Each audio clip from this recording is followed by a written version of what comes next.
Good morning and welcome to Vlogtober Day 2. It's Thursday the 2nd of December.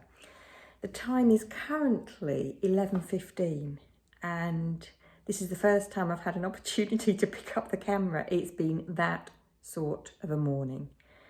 And something else I haven't even done yet is open my advent calendar. I didn't show you that yesterday. I'm sure I did video it, but what happened to that video footage, I do not know. So I need a coffee and I need my treat from the advent calendar. So let's go and open it up.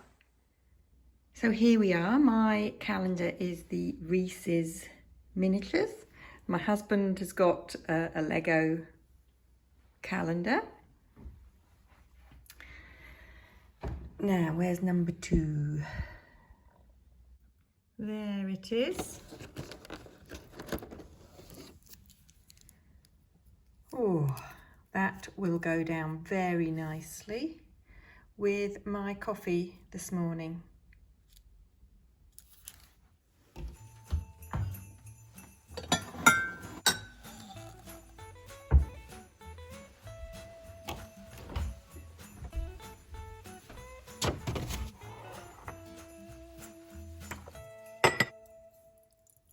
Dave makes a much better cup of coffee than me, but unfortunately he is out in meetings all morning, so I shall have to fend for myself.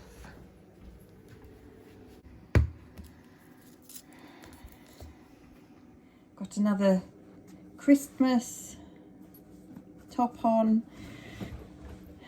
Christmas earrings are back today. Very shortly, I think after I've had my coffee. In fact, why don't I do that now?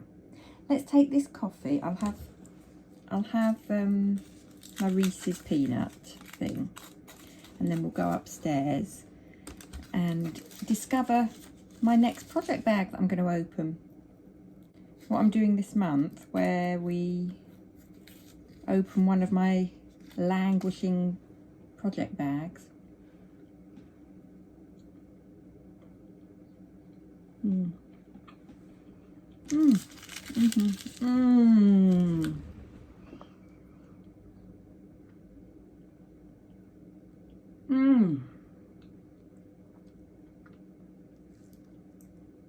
That.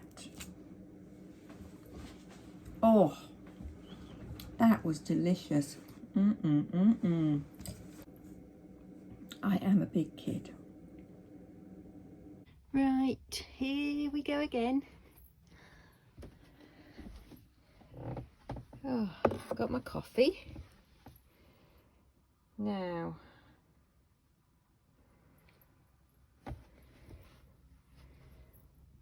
which bag shall we have a look in? Oh, that's how about we sit back down here and open that bag there. There we go.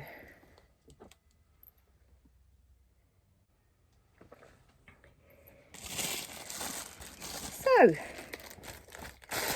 this bag, well, we've got some stuffing in there. It probably doesn't need to be in there. I've got some stuffing up there. I'll pop it there. So let's see what's in this bag. It's actually a wool couture tote bag.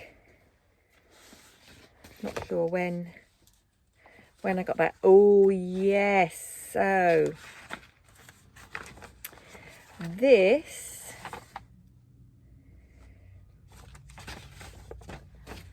in this bag is the Christmas Cal, run last year by the Crochet Sanctuary. They've written some fabulous patterns. If you pop along to All Things Crochet Sanctuary on Facebook, they have so many different blanket crochet alongs. I think I'm right in saying that they're predominantly blankets that they've done. yeah, go and have a look. There's Pandemonium, which was a stash buster during the first lockdown. There's Baby Pandemonium, obviously a baby version, a slightly different pattern. There's the current stash buster Cal that they're running as well, that I'm also taking part in. But yeah, so this is the Christmas one from last year, and I know I did not finish it. This was a yarn kit, actually. I did actually buy the recommended kit. I think it was from Knitting Network, and they did have a few more kits in this year. I think this colourway has definitely sold out this year, but they did it in 2 colourways. Same pattern, just 2 different colours. This one is Christmas Morning, and it's, as you can see, the red, gorgeous green, like a sage green sort of thing, and a cream. And the other colourway, which was called Christmas Eve, and it was a beautiful tealy colour and cream. Can't remember what the third colour was. I should know because I designed coordinating stitch markers for it.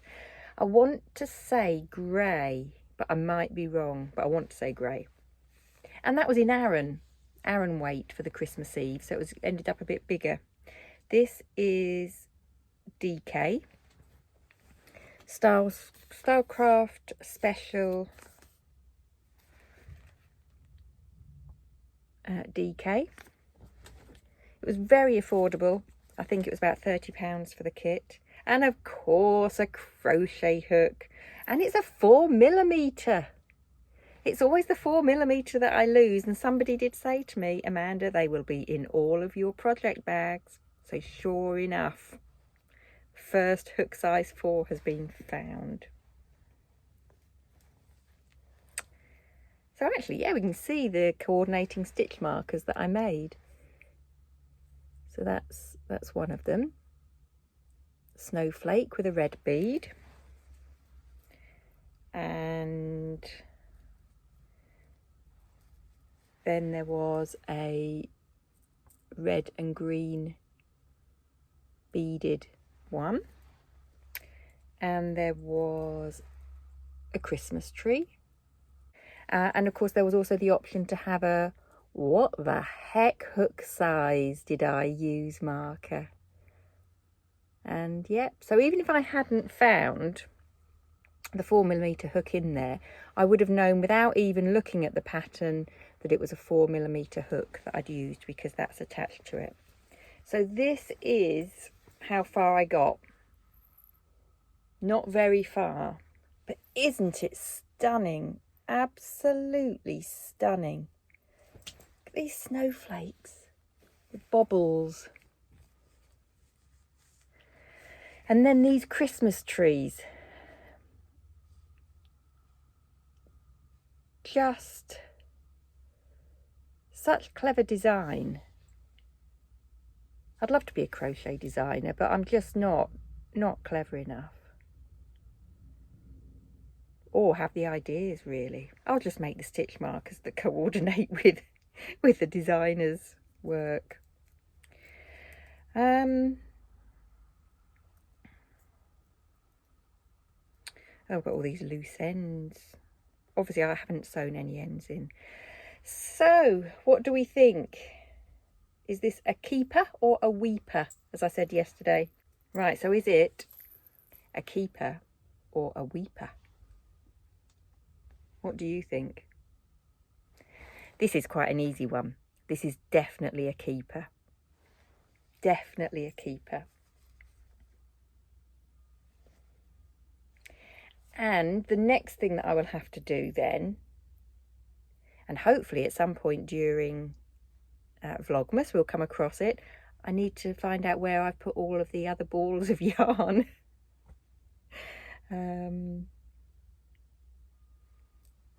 I've done quite well so far. These must be the first balls that I've used. So just 3. I've still got loads left on there. It's pretty, isn't it? It's it's also a really good opportunity, this, to show you how I use my stitch markers. Because, well, before I do that, let me have a slurp of coffee. When I first started crocheting, I had absolutely no idea what the purpose of stitch markers were at all. And then when I did become aware of stitch markers, I came across just cheap plasticky ones, and I bought loads from Amazon and eBay, and they kept snapping. They were brittle and sharp plastic, but that was my only experience of it. Or that was my only experience of using them. So I didn't really understand the need for them. Not fully anyway. But now I couldn't live without stitch markers. Every project has to have. I worked it out the other day. In an ideal world, I would have four stitch markers on each project. The first one would be the number 4, well, the hook size, what the heck hook size stitch marker, so that I know what size hook I'm using. In addition to that, you could also put a right side or wrong side stitch marker with an RS or WS on.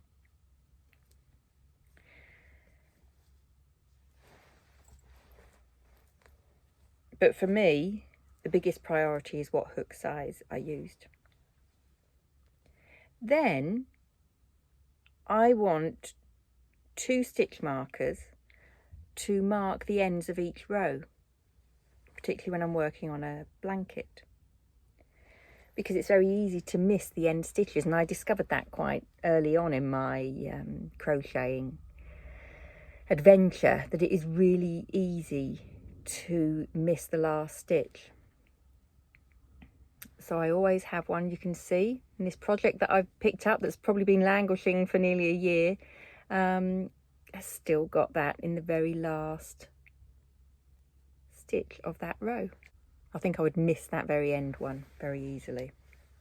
And so we're up to 2 really there.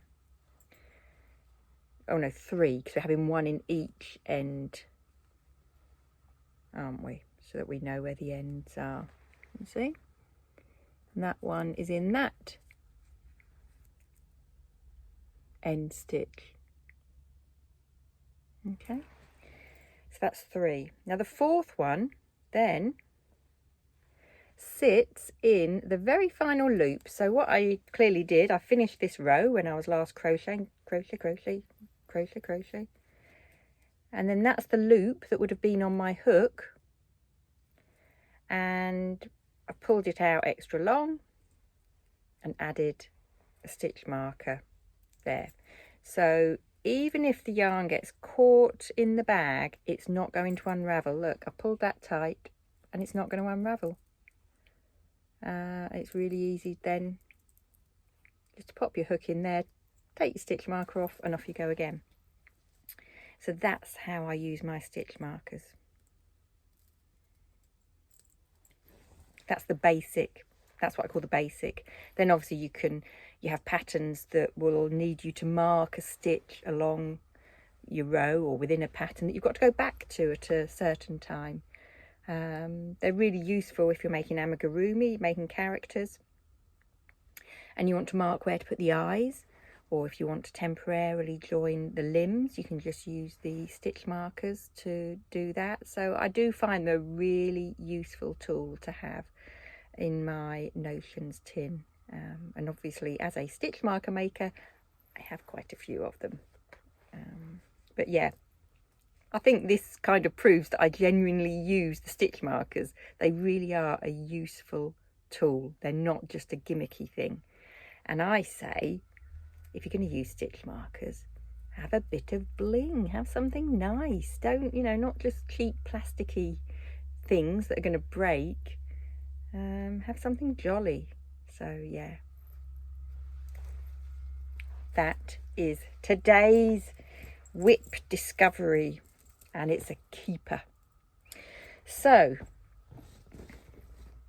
the only other thing I've got in there are the ball bands from the balls of yarn. I will keep those if for any reason I need to purchase any more yarn. I'll have the lot number, the die number on there. So I'll keep those in there. And all the yarn's still attached. I think I need to snip some of that off. So we'll pop that back. That is a project that I would like to finish. I'm not saying when, but it's definitely needs to be finished at some point, because that is a beautiful blanket. I'll pop the pattern back in.